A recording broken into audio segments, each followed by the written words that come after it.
Penolakan mulai terasa lebih sering terjadi kemanapun aku pergi. Pendidikan formalku terganggu, keinginan belajarku juga tak bisa terucapkan. Orang-orang yang seharusnya membelaku, sekarang menganggap aku musuh.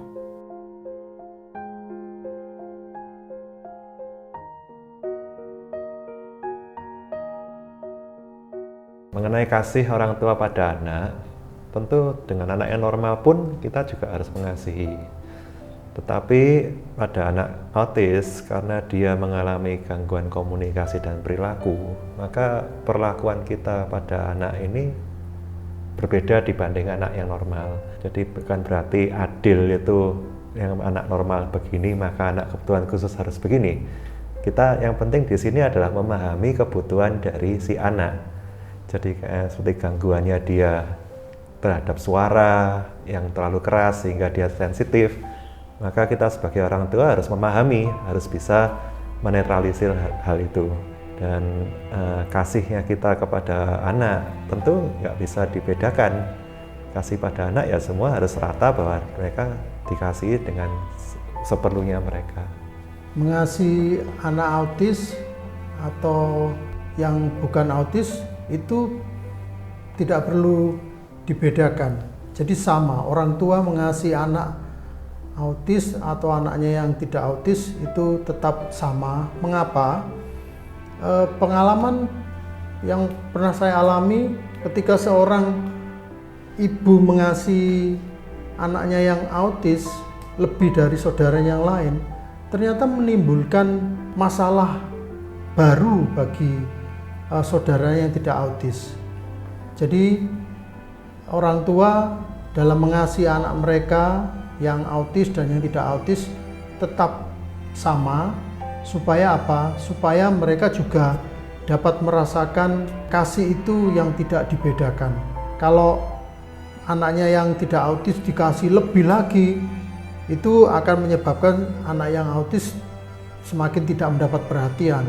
Sebaliknya juga begitu. Jadi menurut saya tetap sama, orang tua mengasihi anak-anak mereka. Jadi tidak perlu dibedakan.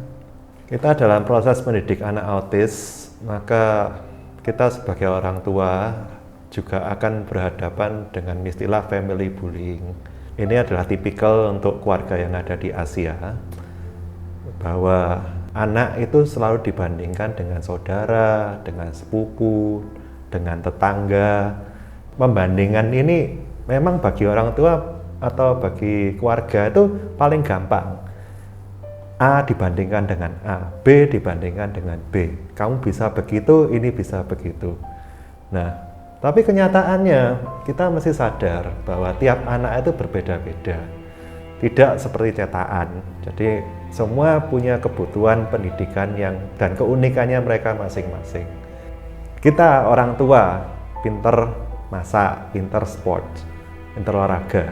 Apakah si anak mewarisi dari traits atau bakat kita? Belum tentu. Nah, sehingga di sini dalam menyikapi dari family bullying ini, maka sebagai orang tua itu harus tetap ada kepentingan si anak. Dan bisa saja keputusan-keputusan kita itu sifatnya bersifat yang sangat ekstrim, dan itu harap dimaklumi. Misalnya diundang pernikahan, pesta pernikahan, kita nggak bisa hadir, atau salah satu anggota keluarga saja yang hadir, atau kumpul bersama keluarga, mungkin yang ikut bukan anak kita yang autis, anak kita yang autis di rumah saja. Dan kita harus siap-siap berhadapan mungkin dengan pertanyaan orang tua atau pertanyaan kakek nenek, di mana ya cucuku yang ini ya. Tapi kita sudah menghitung, ini kalau misalnya kita datang, wah gawat ini. Tapi kalau kita sudah bisa mengantisipasi semua itu, di mana kita sudah mempersiapkan anak lebih dewasa dengan pendidikan yang kita lakukan, dan melakukan edukasi kepada keluarga di mana mereka sudah lebih dewasa dalam menyikapi, maka kemungkinan itu bisa dilakukan untuk menghadapi family bullying. Saya bertemu dengan orang tua murid dan mereka bercerita ketika mereka mendapatkan family bullying, dia memberikan contoh kalau seandainya itu terjadi pada dirimu, apa yang harus kamu lakukan? Sabar. Itu akan menolong orang lain dan dirinya supaya dia juga bisa memahami apa yang dirasakan orang tua murid yang punya anak autis. Kita sebagai keluarga, kita juga mau nggak mau akan berhadapan dengan lingkungan, dengan masyarakat. Nah, di sini ada suatu keputusan di mana kita mesti mengakui bahwa anak kita kebutuhan khusus. Jadi kita ya berlatih ya ngomong, ini anakku autis. Ya meskipun yang dihadapi mungkin ya ada yang ngerti, ada yang nggak ngerti. Tapi seiring dengan perkembangan zaman, orang tentang word atau perkataan autis itu makin mengerti. Sehingga kita dengan mereka ya ngomong autis, jadi mereka ngerti. Nah, environment bullying apa aja yang kita hadapi bila di masyarakat, ya seperti di tempat umum, kita misalnya di restoran, pelayannya nggak ngerti, anak kita dimarahi. Ya, terus kemudian di sekolah, orang tua yang nggak ngerti, dianggap anak kita mengganggu sampai rasanya nanti anak saya ketularan loh ya. Terus juga mungkin dengan tempat-tempat wisata atau tempat bioskop di mana anak kita nggak bisa tenang. Nah, mau nggak mau kita juga mesti menyikapi, yang penting demi si anak. Jadi meskipun bioskop misalnya, wah filmnya seru, ya kita anak sudah rewel ya kita keluar, gimana lagi. Terus dengan sekolah, misalnya ada permintaan dari orang tua, guru atau kepala sekolah seperti apa, ya kita sebagai orang tua harus berhadapan, ya kita bernegosiasi dengan sekolah, seperti ada shadow teacher, atau minta pengertian dari orang tua yang lain. Terus kalau misalnya di tempat umum, ya kita ya lebih baik berdiri agak pojok-pojok lah, yang agak sepi-sepi gitu. Ya, jadi untuk environment bullying, ya kita pun dari sikap dari hati kita pun juga harus menjaga kesabaran dan juga bisa menjalankan situasi itu dengan damai menyelesaikannya.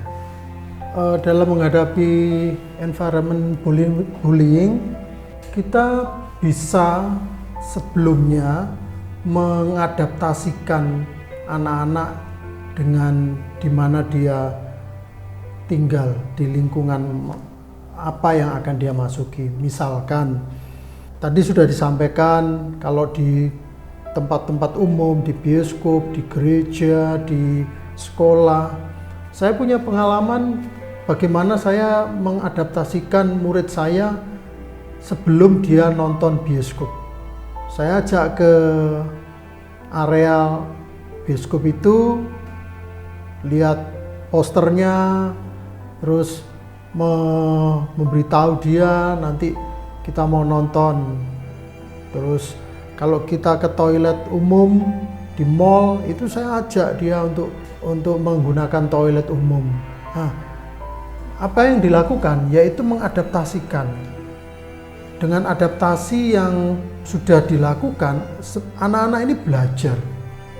Anak-anak ini belajar bagaimana ketika dia berada di lingkungan itu. Supaya apa? Meminimalkan bullying yang nantinya dia dapatkan. Caranya ya harus diadaptasikan. Dan itu bisa diulang-ulang. Jadi kalau kita ngomongin ada suatu proses pembelajaran, jadi proses pembelajaran ini bukan pada si anak saja, tapi proses pembelajaran ini juga pada orang tua.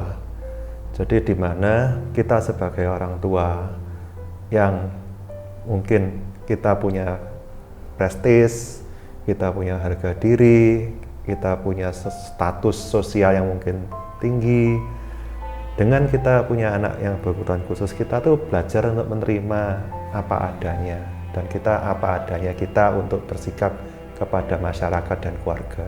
Jadi nggak perlu gengsi bahwa kita di WC umum di mana anak kita mungkin waktu di WC, waktu buang air dia celananya agak ke bawahan, atau mungkin nanti waktu pesta di mana kita itu kok anak kita teriak-teriak, kita gandeng aja dia, itu membuat kita harus mawas diri dan kita bersikap apa adanya dengan masyarakat dan keluarga.